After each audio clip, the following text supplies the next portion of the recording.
What is up, dudes and dudettes? Today we are installing some rear sway bar end links. I got 2 of those to install, and we got the crankshaft position sensor along with the O-ring from FCP Euro. This is gonna be another no bull intro, so let's get right into it. So first what I have to do is take off all the intakes and all that other fun stuff. And from what I've seen, you do not have to jack this car up. A lot of people think that you got to do all this extra stuff with BMWs, especially, and cars in general. You don't. You should just be able to access it from the back here. I will get you guys a close-up later, but we'll go ahead and slap that puppy on in there. But first, with the dismantling, we got the 6mm on the zippy, sliding this tube out. I should probably replace these are pretty ugly. Of course, they are not the same size. Why would they be?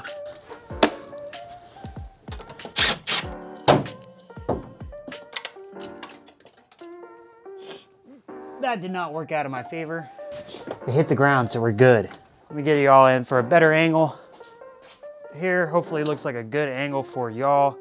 Got dust coming off of that, dusty, musty, and crusty as usual. Let's take the light and see what we're dealing with. I actually still can't see it, so I'm gonna keep taking things off. All right, that's off. Hell yeah. Now I need a 10 mic.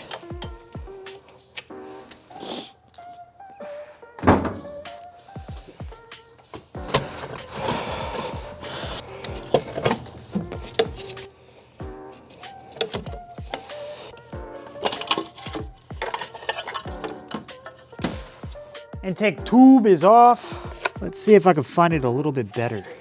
Dudes, the only E8 that I'm seeing down here is the one for the fuel injection, or direct injection. So let's have a deeper look. Oh yeah, I definitely see it. It's right below the starter. It is in a tight spot, but not even that tight. I've seen worse with Subarus. I'm gonna go ahead and zip tie all these hoses out of the way so I can have a clear view and just pop it out. It's not gonna be that hard.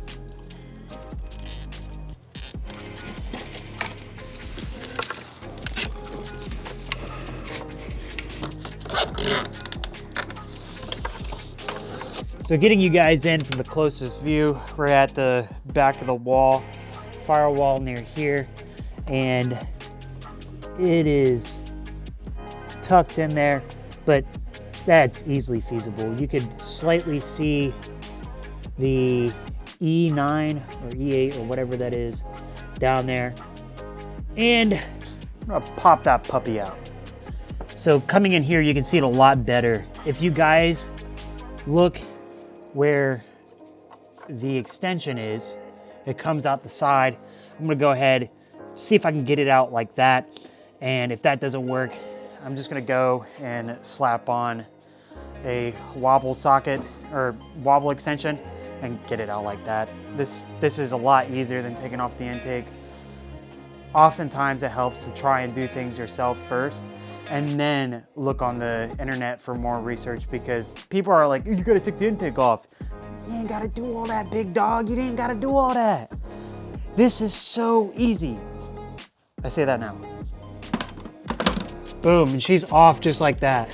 So this is a setup I have. I have a E10 on there with a 6-inch extension going to a universal adapter to another 8-inch extension, and then coming out and then using the beloved Icon flex head. And it's just popped right on out. I highly encourage doing it like this, because screw removing all the intake. Just do that. There we go. A little preview at the setup here, but it came out just fine. Setting that to the side, I'm gonna get my little grabbers and pull the assembly out. Now remember, this is aluminum. FCP Euro says to only use this once. I'm gonna be using it twice. I'm not replacing this at all. I'm not replacing it. Next, I need to remove the sensor, pull it out, and exchange it. There's actually a teeny tiny bracket underneath that I'm also going to remove, because it's a little difficult. So I got the bracket for the hoses and the cables underneath there out. It is held in by an E8 BMW, and their use of E-Torx is very unique. Now I'm trying to break the seal because I don't think I'm gonna be able to comfortably, without damaging it, disconnect the sensor without damaging the harness. So I'm going to try and remove it all as one unit. Now I will say this is not the most comfortable position. There we go. Broke the seal. The harness pulled out. That's not good. I was trying to pull it all out as one unit. Now I'm going to take some needle nose and pull it out. I knew I was going to regret not buying those super long needle nose yesterday. That connector is just destroying itself. Not the connection from the harness, but the connection from on the actual sensor itself. It is rotating freely, but does not want to come out. Damn, she wants to come out. She popped right on out after a few tugs, but she doesn't have an O-ring. If you guys look closely, there is no O-ring on this. So we got it underneath the microscope light here. There is no O-ring on this thing, but she also doesn't look the greatest. You could see some like buildup on the side, and just no O-ring. That's just confusing me. But we have the new one. Let's see what it looks like. New O-ring is there, and this is a Continental part number here. Link will be in the description of the parts that I bought for this job. We're gonna cut it open.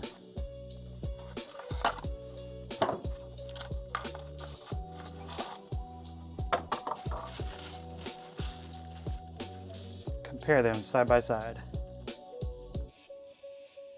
So I can't even tell if this is OEM. It's probably not. But we got the new one right here, baller. And the reason why I say this is probably not OEM is because there is no O-ring on there. Putting the new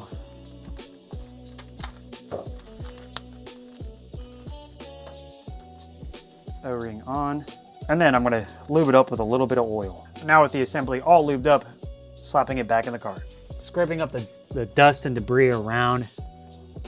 Now pushing it all the way in, press on it a little bit with a screwdriver. I'm pressing in on the head of it.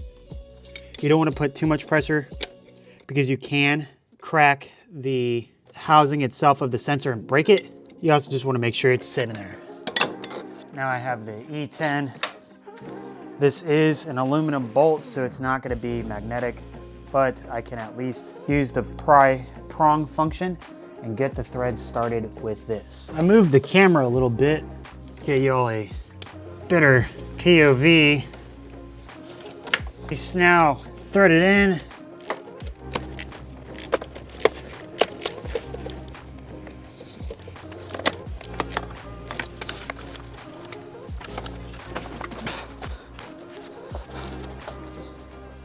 She is now threaded in there. Pretty solid. You guys can barely see it because it is so hard to get a point of view on where this thing is tucked away. But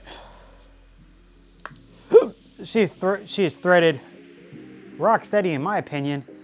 And time to connect everything and put it back together and start on the rear end.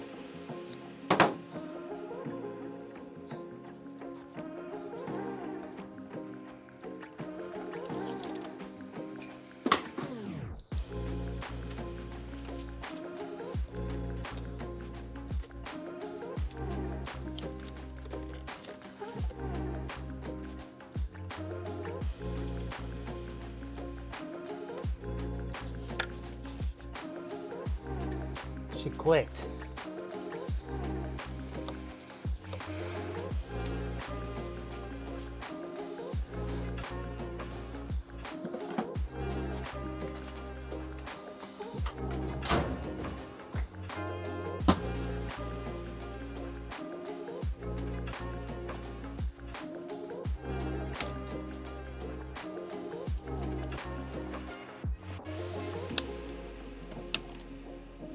pulling off all the zip ties.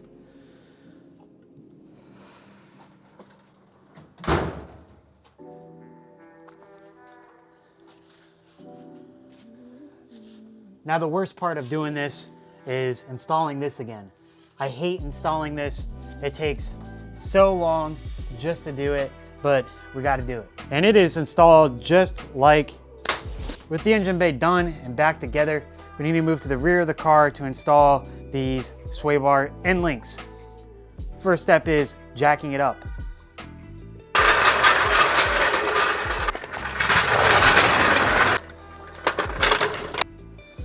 Now with the rear end lifted up and the driver's side tire taken off, I'm going to see what we have going on here. So looking here, see we got a busted link already. And this is the reason why I'm replacing them, is because I have that link that's busted. And it's connected right next to the shaft. Great, love to see that. So first step is to pull this off here. Actually, what I might do is pull the bottom one off first, because that looks like it's going to be the easiest. I don't know. I don't know. What is that, a 12? Yeah, let's throw a 12 on there.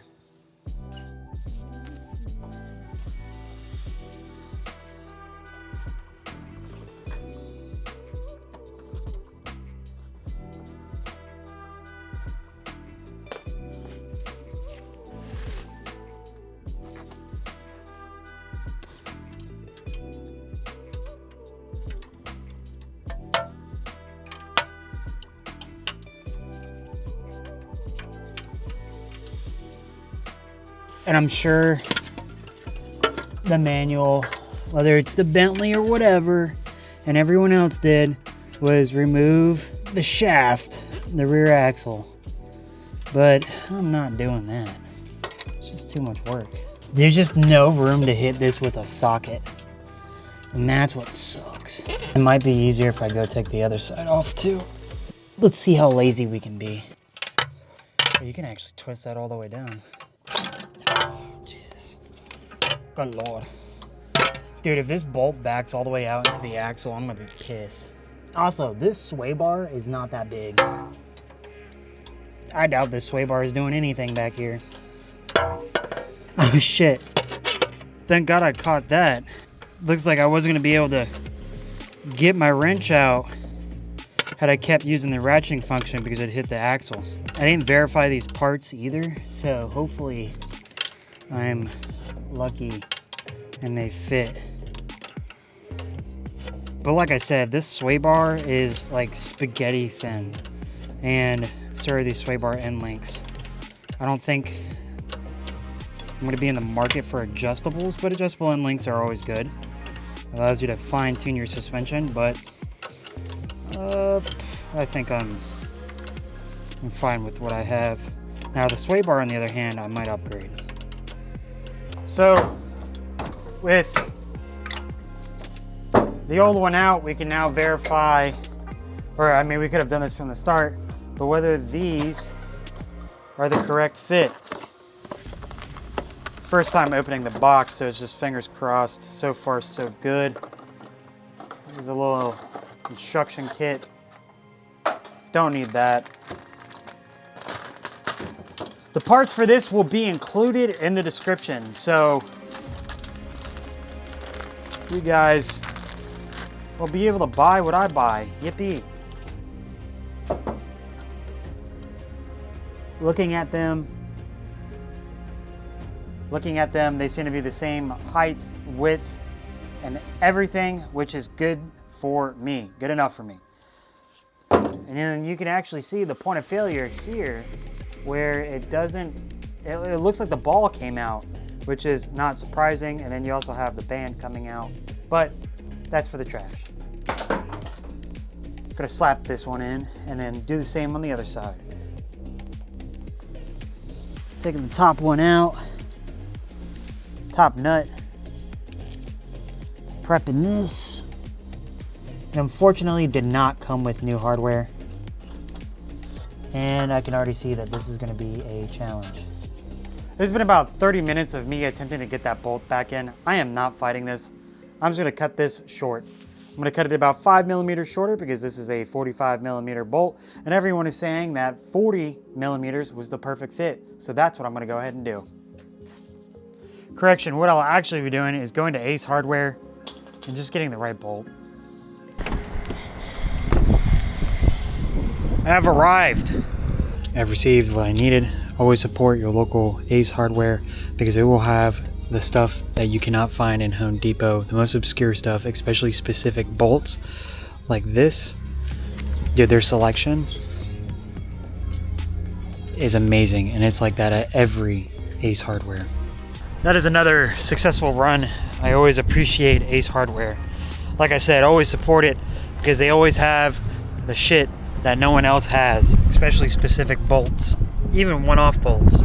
We're back underneath the car with the nut and bolt selection that we got from Ace Hardware. So we're gonna try and install the second shortest one that we have first. Take number 462. That looks like the perfect length. Wow. Okay, I take that back. It's a little bit too long. It's a little bit too long, and the super short one is a bit too short. Like, it'll have about a 1/4 inch of threads, and I'm not really that comfortable with that reading. Actually, it's almost working. I wonder if I set that in there and I can hook it. And I don't have enough thumb, quite literally, to spin the bolt. Shit. All right, I ended up going with the shorter one. I feel like a 1/4 inch of threads, if not more.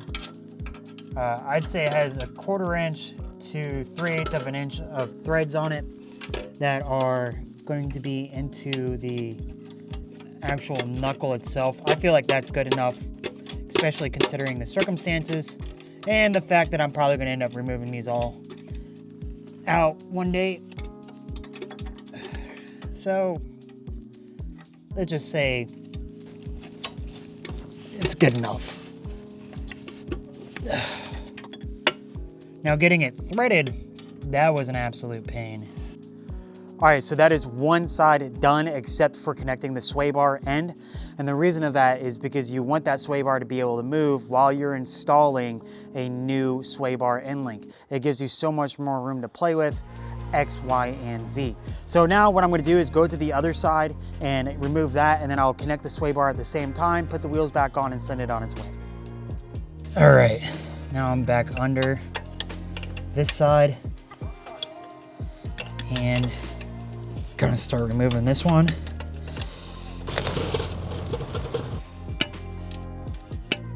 Just everything is in the way. Good God.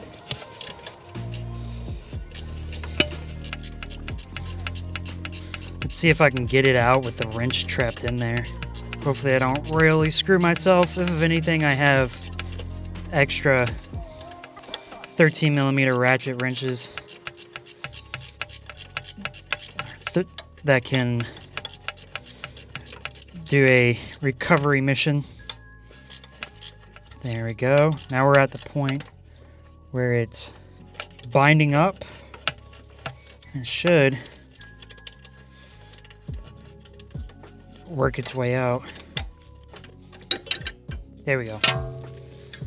That one just fell out. That's so weird. This one just, popped right on out. So this is the same thing as last time. Just I'm gonna try putting the nut in there loosely, just so you have some tension on that bolt and it just doesn't feel the need to walk out once you get the threads tightened. Got the 35 millimeter bolt here. This is an M8 by 35 bolt, fine course. I think that's 1.25. You want to get pushed in.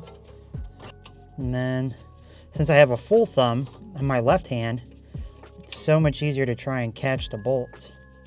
Who would have ever thought? Actually, I don't think it's ready for a wrench yet. I don't think it's caught enough threads. Taking the top nut out. Swinging that to the side. Tightening it down. There we go, it's eating the threads. Hell yeah. She's catching right on. It's insane how easy this side was compared to the other side. Kind of happy I did the other side first, so I get all the pain and misery out.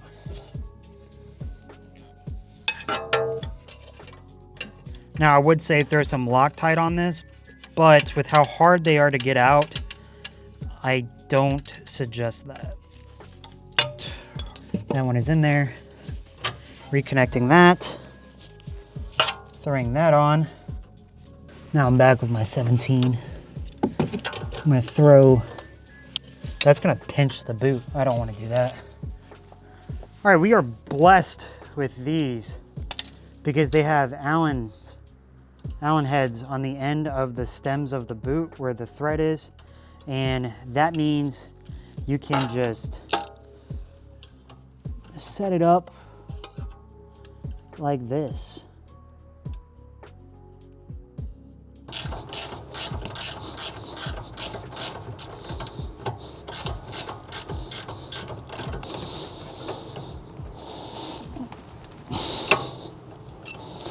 There you go. That side's on. Now I'm going to do it to the other side. With that misery behind us, it is time to throw on the wheels and tires. With the wheels and tires off, it's time to take it off the jack stands. With that all being said and done, I think the car is good to go for now. All right, I think it's ready for the street, ready for the track, ready for whatever brings this way. But that was a very eventful day, and I appreciate y'all sticking around if you guys have made it to the end. Please don't forget to like, comment, and subscribe, and I look forward to seeing y'all in the next one.